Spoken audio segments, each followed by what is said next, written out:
Cool. Okay, good morning. Welcome back, everyone. Those of you who've just rocked up, you missed a great presentation at 9:45, but don't let that worry you. I know there were some of you here. So this is obviously going to be another great presentation from Lily and Josh. I'm going to, by the way, I'm Stephen Spencer. I keep forgetting to introduce myself, and I'm doing the work, I'm here, so I should actually let you know who I am. Anyway, I'm a customer experience specialist, which means I'm really interested to hear the insights of the theWholeStory's work, particularly with Tate. So without further ado, please join me in welcoming Lily and Josh.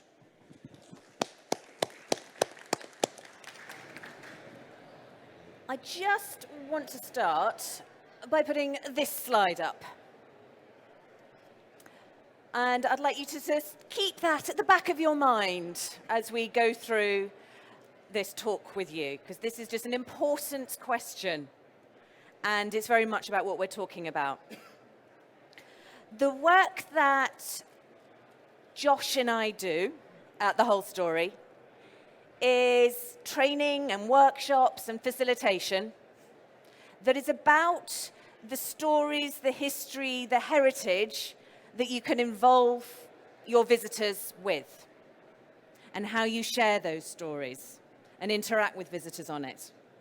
But another important aspect of our work is about the relationship that you have with your visitors and how that is created by your staff and volunteers, and particularly your front of house staff and volunteers. It's all about the relationships. And so that's partly why that question is important, and I'd like you to keep it in mind. Oops. In November 2019, way back in the before times, Josh and I were very excited to get an email from Tate. Tate, huge, big, really important. We're a small company, and we do work with really large organizations, and here was one of the big ones. This was important to us. We also work with lots of smaller museums and organizations who are also equally important to us. But this was Tate, come on. And we live in London, so Tate is actually an important part of our life, actually. You know, we both go to Tate regularly. Oh, and by the way, happy birthday to Tate Modern. It's their 22nd birthday this week. So we got an email from them, and they were inviting us to tender to propose training to help them improve and define what their visitor experience was. And we weren't sure, and they said that we'd been recommended to them. And that was a thrill in itself. And we thought, well, it must be somewhere along the line we had made good relationships with our clients, and they'd remembered us, and they'd wanted to talk about us. And they had talked about us. And, word of mouth, through the grapevine, Tate had heard about us and got in touch with us. So we received all of the tender documentation and all the information, and we read through it. And there were two particular things that we were very excited about and enthusiastic about. One was that they fully recognized that their visitor experience was down to or hugely contributed to by their visitor-facing staff. They saw the value of them. The second part that we were really interested about was that they wanted it to be a co-creation. They recognized and heard that, our work was obviously good, but they wanted to make sure that it was going to be good for Tate. And the only way that that could happen, really, was if they involved their staff, if they consulted their staff, if we worked with their staff to be able to create and deliver that work. Part of the selection process then was, of course, interviews with the heads of, the people who had initiated this. But we also had interviews and sessions with members of staff from the floor. And we showed them some of our work and a taste of the type of our approach. And one of the things that we demonstrated to them is something that we're going to show to you later, and that significantly evolved while we were working with them.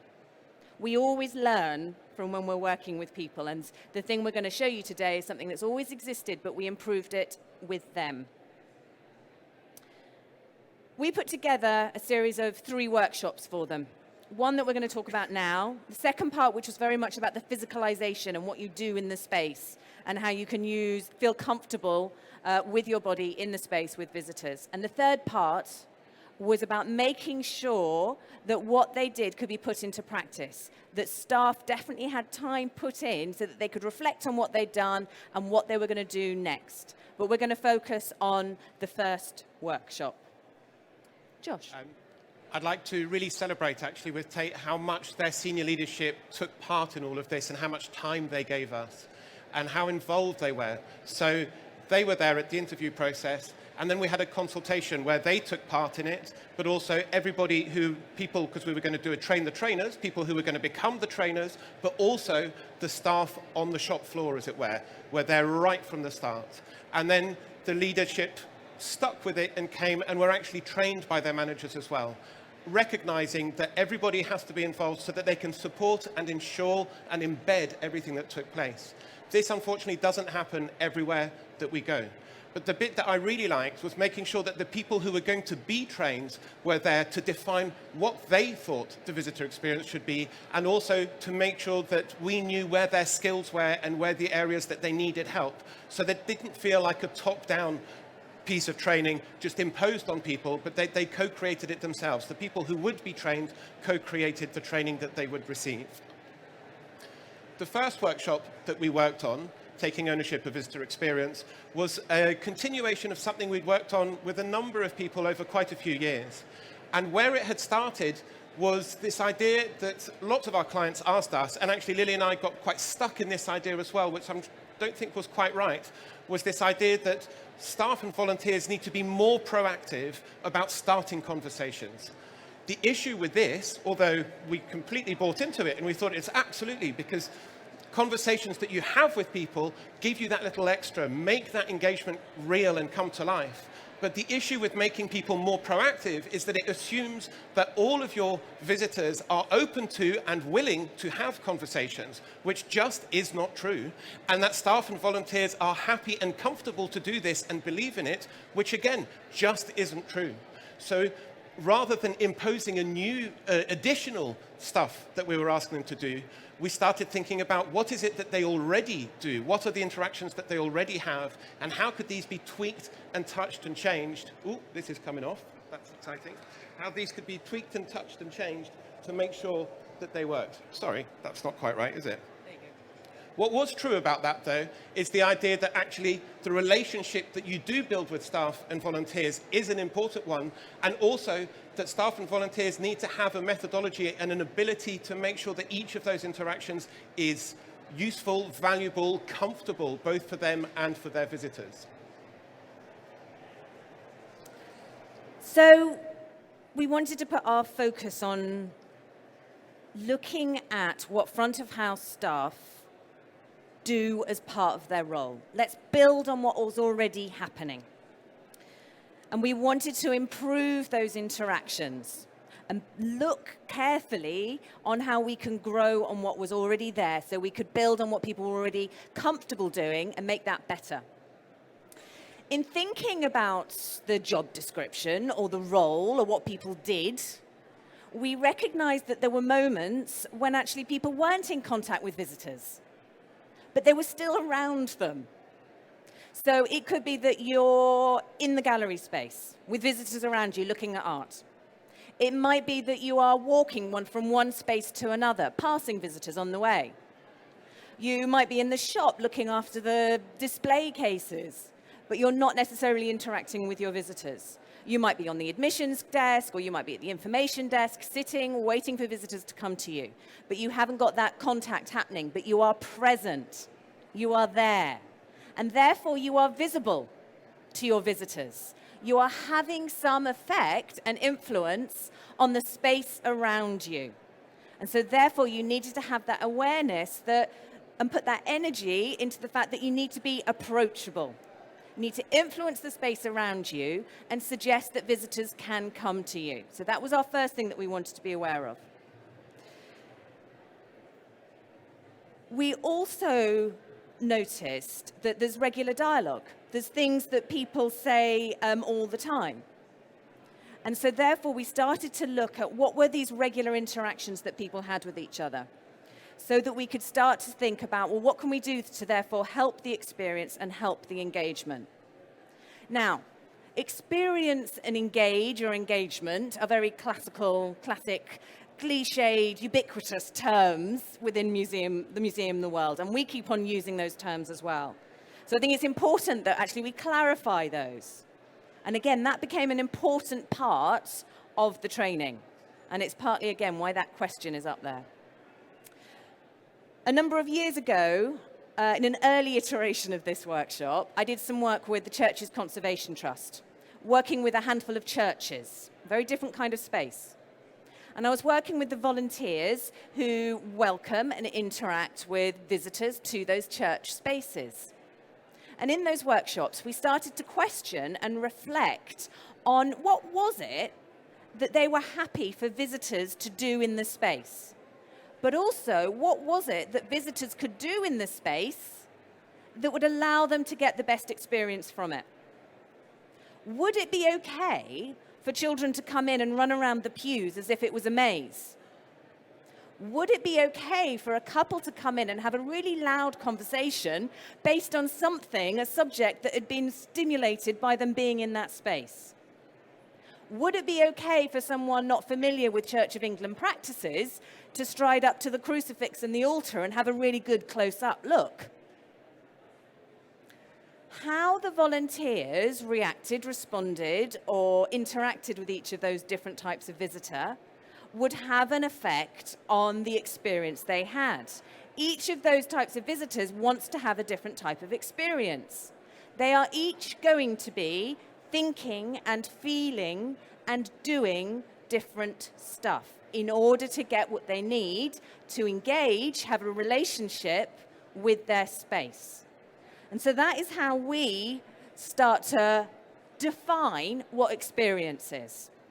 Your visitors are coming into your museum space, or whatever the space is, in order to think and to feel and to do. And the combination of those three creates the experience. Then we have the engagement. Because of that thinking and feeling and doing, they are starting to have or will have or build up a relationship with where they are, an active relationship. And that, again, is dependent and special to each of those visitors.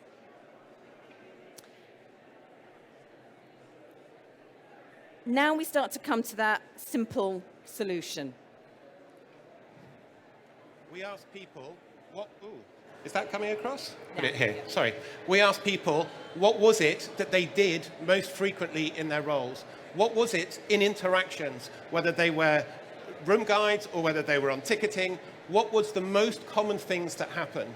And actually, we're going to ask you this as well, as a way to introduce yourself to your neighbor. You may well know your neighbor, the person sitting next to you right now. But I would like you to reflect on what are the things that you most frequently say to visitors? What might they be? I'm going to ask you to turn to the person next to you. Oh, God, interaction. It's awful, Josh, it's awful. I know it is, but we're all about connection, aren't we? And connecting to visitors. I know it's not work right now, but let's pretend we like each other. Let's pretend we're going to get on. Turn to the person next to you, and I would like you to say, what are the different things that you most frequently say? And then we'll ask you for a bunch of them to see if they fit and are similar to what we heard from Tate.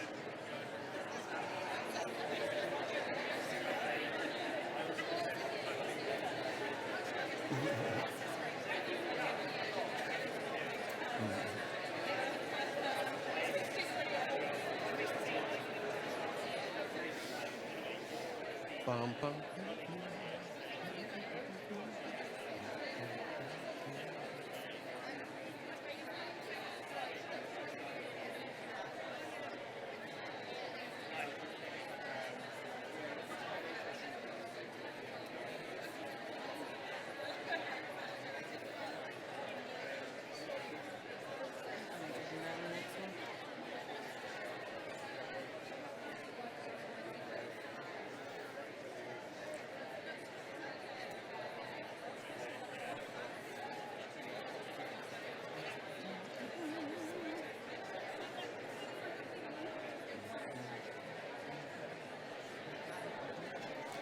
Okay, thank you. Just as you're getting started, I'm going to interrupt you like the boy that I am. Folks, the acoustics in here could only really be described as absolutely horrific. However, I would love to hear from some of you using your best, loudest, most non-indoor voices that you have. What sort of stuff were you coming up with? Who would like to belt it out so that we can hear some of them? Thank you so much. Where are the loos? I knew that. Well, I didn't know. I hoped that would come first because it certainly did in every single workshop we ran. So thank you for representing museum culture perfectly. But what else? What else are you asked? Yes. It's not very secret, is it? Yes, the secret book. Excellent. Good, good, good. So people just questioning the name rather than coming up and connecting and engaging with it. Great. What else, please? Oh, you look like you're about to speak. Put your hand up if you want. I feel like an auctioneer here. Anyone slightest movement and you're sold. Go for it. Welcome. Yes, welcome. Hello. Welcoming people in. Absolutely. Over and over. Yes. What else? Yes. Have you been before? Absolutely. What else do people have?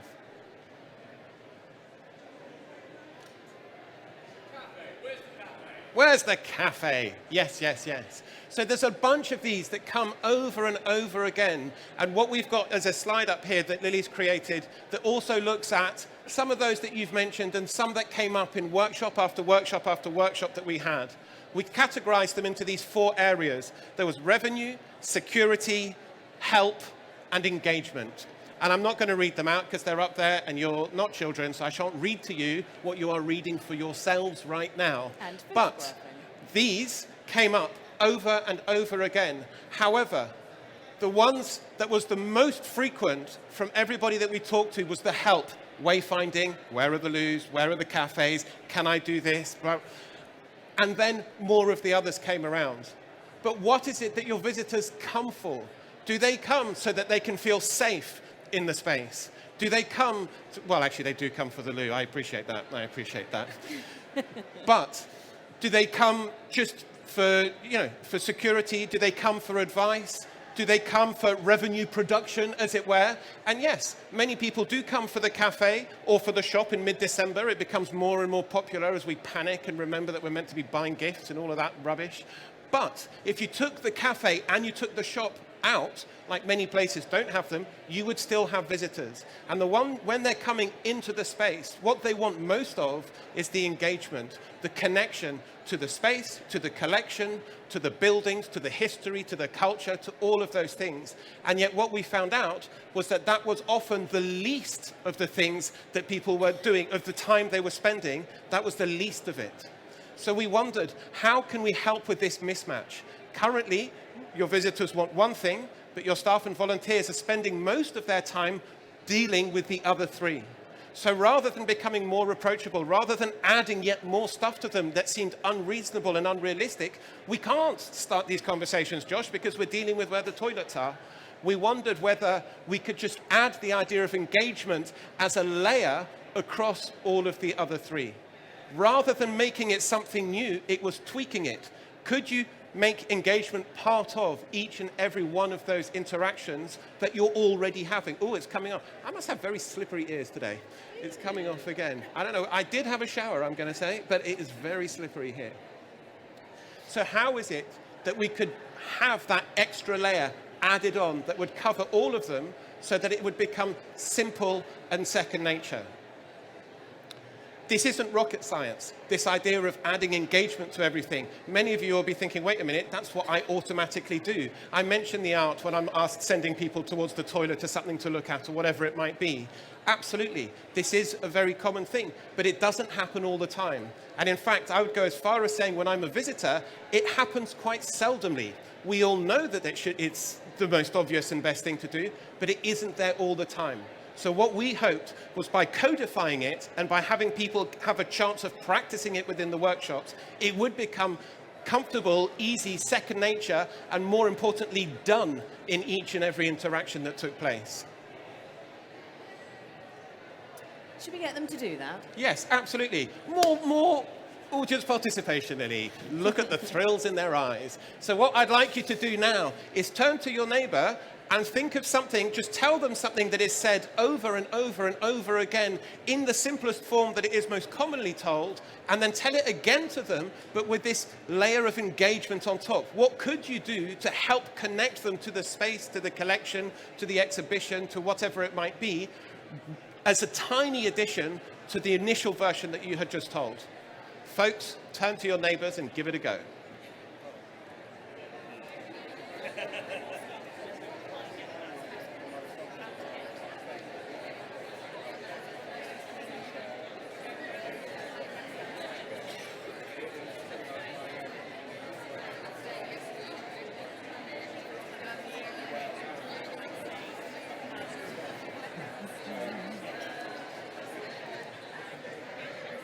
Stephen's going to show 5 minutes. When there's 5 minutes before questions. Did he tell you? 5 minutes including questions.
Stephen to go around so we can hear someone. Okay, yeah. Stephen, we're going to hopefully... Yeah, of course. Thank you. Yeah. Yeah. 10 minutes of talking or 10 minutes plus or include? Till the end. Thank you. Okay, thank you. And because we've got so many experts in the space here, rather than hearing us blabbering on about this, I would love to hear some of these examples. Stephen is here to be our roving mic manager. Wake up, Tom. It's always encouraging. Thank you, Tom. Just see if you're still awake. Okay, so you say what you want to happen, and I'll run around. That would be perfect. Not at all. We would love to hear a couple of these examples, please, just to share with others and to see the simplicity of it, but also the different ways that each and every one of you is going to do it. Not that we're going to hear each and every one of you, but let's hear 2 or 3 of them. Who would like to kick us off? Yeah, fantastic, thank you. Like Annika Rice here. We were saying it would be a good way to increase your donation ask, so rather than just saying, can you make a donation, you know, point out your free talks and tours before asking for the donation ask and building on that. Yeah, fantastic. Thank you. So almost telling a teeny tiny story of what's going on, how the donations fill into that. Lovely. Fantastic. Who else would like Hands to in do the air. Who else? Wonderful. And imagine that all of us are your visitor and tell it to us like you would tell it to them. That would be fantastic. Well, I was just saying we've got a lot of open displays and objects, so we've got signs saying do not touch, which aren't great. So it's just communicate, maybe the front of house could say the reason why and say, oh, you know, that's 150 years old, oils from your hand, and explaining it rather than the just do not touch message. Absolutely, definitely. Again, it's putting a bit of a story around things. It's helping people to understand the before or the after, the reasoning around something. It's giving colour to it. Lovely. Anyone else? Come on, the other side of the room. As part of our restoration work, direct vehicle access is going to be closed for the next year. But the reason for that is you can't get the vehicles over our Grade 2 listed Charles Beasley Bridge, which is only rated to 4.5 tonnes. So you can't bring anything big over it. Good. Fantastic. So very functional, completely help, bit of security in a sense there, but also we've just learned something. We've understood something of the history of this place and how the history of the past is actually almost connecting with the now as well, the events of now. Lovely. One more maybe in the corner. Hello and welcome. We're a scheduled ancient monument, and as such we have retained a lot of the original structure. But please mind your heads and watch underfoot as you're wandering around. Lovely, good. Again, connecting people with the space, making them aware of it. Good. Josh, you want to carry on? Yeah. So what's lovely here is that people, every example that you gave us connections to the space or to the collection or to the history or something around it. What we actually found in many of the workshops that we ran at Tate, and we've delivered this in other settings as well, is that actually it started off slightly differently. People would be meeting the person and connecting with them by maybe passing a compliment. What a beautiful shirt you're wearing here today. It's lovely to have you in with us. Or just noticing something about them that they could say and that they could start that conversation with. And that was fantastic as an opening point. But that's the kind of great customer care that you could get in Sainsbury's or B&Q. If you're lucky. Well, if you're lucky, fair enough. But it doesn't make it specific to a cultural or heritage site. So we encourage people, yes, absolutely notice the person, meet the person, find something about them or a way to talk to them, but then make sure that you connect it in some way to what is around you. So if you're... Sorry. One of the other important things about this idea of connecting as a human being is that actually you want your staff and volunteers are more comfortable being themselves. And so this is saying, be yourself with your visitors who hopefully are also being themselves. I did a tiny bit of work down in Southampton at the Johns, just before lockdown, gallery there, and I had a lovely comment from someone who said, look, I've done commercial training, I think she worked for a high street shop, and she said we did something really similar, except for they kept on telling us what we had to say and how many times we had to say it, and it felt really artificial. But your approach says that I can be me and connect with the people in front of me by being me so that they can be them, etc., etc. Once you've got that human connection, you've got a better sense of who your visitor is so that you can then do the right engage part. So therefore, if I bring you my next little slide, we have the idea that you've got engage plus and connect plus. But on the most part, and I've written it in the wrong order, the Connect Plus has to come first. So if you're telling someone, no, you can't do that, Lily, you have to do it as a human being first. Lily? And then see how it ties into the Engage. You're one slide behind. No, I'm not. Oh, That's the one I wanted. Okie doke. Yeah, so I just wanted to add that. It's about people being themselves. So the visitors can be themselves too and feel comfortable so that they're then more able to engage. Which is again about those other three things, is that they are there to enable people so that they can engage. But we want the engage to happen. So. The example that I was going to give, which feels slightly unnecessary now that you've all given your, oh my goodness me, now that you've all given your examples, was when we were going up for our very first interview at Tate, walking up, it was at Tate Britain, walking up those iconic steps. I got there a little bit early. I was very apprehensive. You've probably noticed that I'm quite nervous here today. My hands are sweating. My ears are sweating for some reason. This keeps coming off. I love running workshops, but I get terrified talking to people, so it's just one of those weird quirks. But as I made my way up, I was feeling very similar to how I'm feeling now. So I got there a little bit early, and I thought I would use the very question that you asked to security. I said to him, to the chap there, where are the toilets? Partly because I knew this is something that he would be asked all the time, and partly because I really, really needed to go and try and relax my body in some way. But anyway. So I got in there, and I said to him, excuse me, where are the toilets? And he was having what looked like an impassioned and very involved conversation with one of his colleagues on the door there.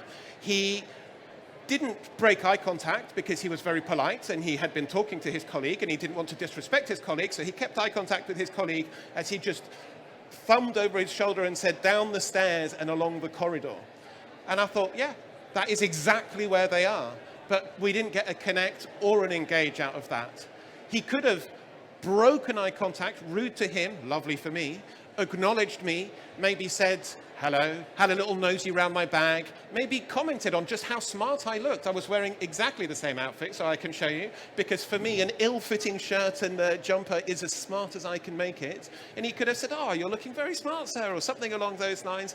And when I said to him, where are the toilets? He could have said, if you just go behind me, down the rotunda staircase, you can't miss it. It's the one with all the lovely little scalloped gaps around it. It connects so beautifully, the floor on the bottom to the roof at the top. You can make your way down there. You're going to see a bunch of white corridors. They're all white. Which one do you need to follow? There's one with an Oliver Arnold's Oliver Eliasson, actually. Oliver Arnold is the musician. Oliver Eliasson poster, beautiful superimposed colours. We stole it for the idea here. When you go past there, 25 metres on the left, you'll find the toilet. He would have connected with me. He would have made me look at the space better. He would have probably had a sale out of it because I loved that poster and I loved that exhibition. I went to see it 3 times. And I would have had that connection to the staircase and the space as well. I would have looked at it more closely and been more connected with it. It would have taken him an extra 18 seconds, maybe, but there was no queue behind me. So time was not of the essence. It would have had a real simplicity to it. What was lovely was that we then went in, I went to the loo, we went for our interview, and as we sat there, I said, you'll never believe what just happened with your security staff there, and we have exactly the thing to try and fix it, and off we went. And I think the practicality of that was one of the reasons that we won the project off them. The second workshop Lily mentioned, and I mean, bearing in mind that this started in the before times and was meant to finish in sort of early 2020, the second project, we've got meetings, the next step, the next iteration of co-designing it with them next week. It's a much longer process than we imagined, because actually the needs of the staff and volunteers have changed so radically over the last 2 years. There was all the periods of being shut, all the periods of anxiety that came around it, the anxiety of visitors that came, the huge emotional effect from visitors to be, this is the first time I've left the house in 6 months and I've come to see this. So many changes have happened that we've created a workshop with our colleague Ben, who looks at body language, voice, breath. How can you use this embodiment not only to help with situations that might be difficult or unpleasant or uncomfortable, but also how can you be in the space, even when you're not connected to someone, even when you're not speaking to them, and improve the atmosphere of the space? How can you make it feel welcoming even when you're not speaking to people? It's such an important thing, and it's actually not that hard to do. So that's the second one that we're working on. And then the third one will be, how can we embed these principles? Not add yet more to it, but actually, how can we make sure that everything you've been taught is something that you're going to put into practice, and not just have more training, and then let's have more training, and let's have some more training, and chuck in some more training, none of which actually ever gets put into practice. So again, to thank Tate, to really take the time to make sure that there's an ability for everything to be embedded, for all the managers to take part so that they can support and make sure that their staff know what's expected of them and do what's expected of them. But, we have 7 minutes. I see you itching with your little sign to say, stop talking, Josh. We need to have questions and answers. There we go. It's been shown. In which case, I am going to stop talking. Lily's welcome to carry on. But in the meantime, Stephen has shown us his sign. He's got his microphone at the ready. Are there any questions? Anything that you would like to ask us, either in relation to this or whatever else? Yes, please. Stephen, there's someone just behind you. Hi, in your example, the security guard, you mentioned the time factor. What would be your thoughts and advice for trying to create that engagement when you don't have quite as much time? When you don't, it's to make it smaller, to make it not have as much detail within it, but still to make sure, firstly, that you see the person, that there's some sort of eye contact or smile or openness to you there, and then to see there's always one thing that can be said in relation to it. When you're ticketing and there's a massive queue behind you, you're still having to zap their card through the system at some point, so there's a 5-second gap or a 7-second gap or whatever it might be there. So there's always an opportunity to use as your adjectives or adverbs something in relation to the space around you, rather than it just be a practical thing that you're saying. Sorry. Hi, I was just wondering about the motivation for staff. to do this? And clearly there's a lot for visitors and audiences to get out of this. Yeah. What do staff teams get out of it? I think part of what staff can get out of this is that so many of the interactions that we have can end up being so repetitive, happening over and over and over again. So when we do this, they can be different every time because we meet the person and it breaks some of that, the drudgery of having to say the same thing 1,000 times. Because I remember when I worked in a shop many times ago and asking people, well, Harrods selling perfume like a proper graduate, people were saying, well, just imagine it's the first time that you've said it. I was like, but it's not. I've said it 400 times today. I can't imagine it's the first time I say it. Would you like to try the new blah, blah, blah, madam? I mean, for God's sake. But in this way, you can actually, you meet someone, you have a couple of words with them. It's happening again. You have a couple of words with them, and it allows it to be different. And actually, the way to make time pass quicker is to do things differently. When we do the same thing over and over again, time slows down. When we adapt and change the way things happen, time speeds up. It's just one of the weird quirks of our brains. So I think it makes, if you're having a dull time, it makes your time pass quicker. And if you're having a good time, it gives you more of the goodness that's there. So within the workshop, we also focused a lot on the idea of that first question I had at the beginning of why are visitors coming to your museum, your gallery, your place? What is it that they want? And you, therefore, as a member of staff, front of house, can influence that. You have power. And so we looked a lot through the workshop at, where do visitors go? What are they doing? What are they thinking, feeling, and doing? And how is the interaction with you going to benefit them and you in some way? Why is this interaction good for you, even if it takes away the monotony? Or you learn something about them, or you feel like you've met someone for real, even if it was in 30 seconds. But also there's that idea of this will be of benefit to your organization as well. So the thinking about who are all the different people involved in that relationship and into that interaction, and what are the outcomes, sort of immediate, long-term, as well as thinking of, what are we doing throughout the day and making that important. So part of it was about valuing the role of front of house staff and acknowledging that they have an important role to play and can influence stuff, and for them to acknowledge that for themselves. Yeah. So that was an important part for me.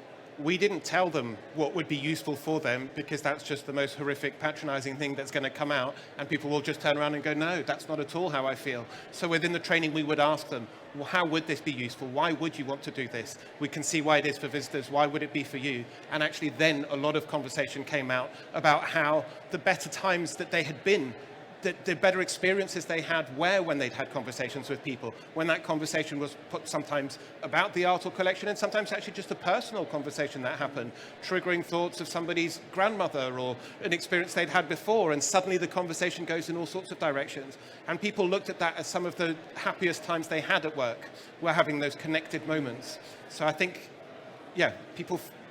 people enjoy feeling connected, and I think after the last 2 years, that's one of the things that has come out most strongly. We've been cooped up in our space, scrolling through Twitter news, thinking how horrific the world is, and actually we need to be back with people. And when we are with people, it's exhausting, but it's really nourishing at the same time. So, yeah. I'm wanting to ask about volunteers. So, what would you recommend as to sort of like practical ways to engage volunteers who aren't often necessarily physically on site to be able to deliver workshops or have chats to, or get them sort of thinking about those connections and engagement? So if they're not often on site, how? So they're volunteers, but they're not visitor facing? Well, they are visitor facing, but how can you, I'm just trying to think about how to get these messages across to a team of volunteers who, some of whom aren't there very often. Yeah. How to do this from a distance, really.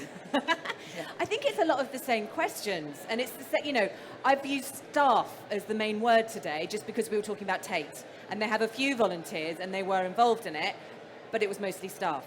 But when I was writing it, I had volunteer written all over the place because most of the times we have done this workshop, it has been other places where actually volunteers outnumber the staff. And it is the same thing. So the Church Conservation Trust, they were volunteers.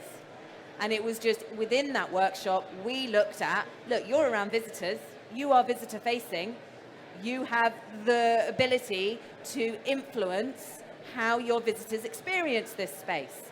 So how do you want them to experience it, and what will you do to make it possible? They will also be covering revenue and security and helping people, and hopefully doing the engagement. So therefore, there is no reason, again, why they can't be using Connect Plus and Engage Plus.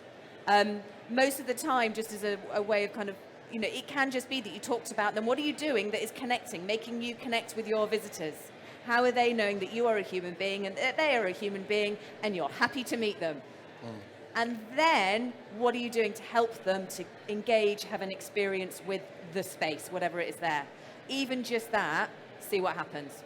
Yeah, and I think a lot of this training can be done via Zoom.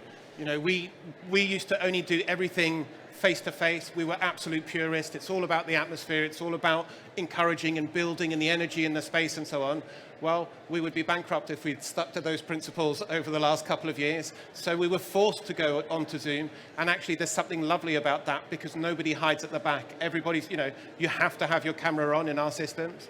And everybody's there, and you can encourage participation from a lot more people. One element of this workshop was really trying to think, who are your visitors? And rather than doing a segmentation piece, we had people in table groups thinking about all the different people who came, and then picking one and actually drawing them on pieces of paper this large, creating them, trying to make them as real as possible so that they were thinking of those interactions, not in the abstract, but in the real. I would struggle, I think, to do that on Zoom, but the rest of it would all be absolutely possible. So it could be a blended piece whereby some of it's done in-house and then some of the follow-up stuff is done online.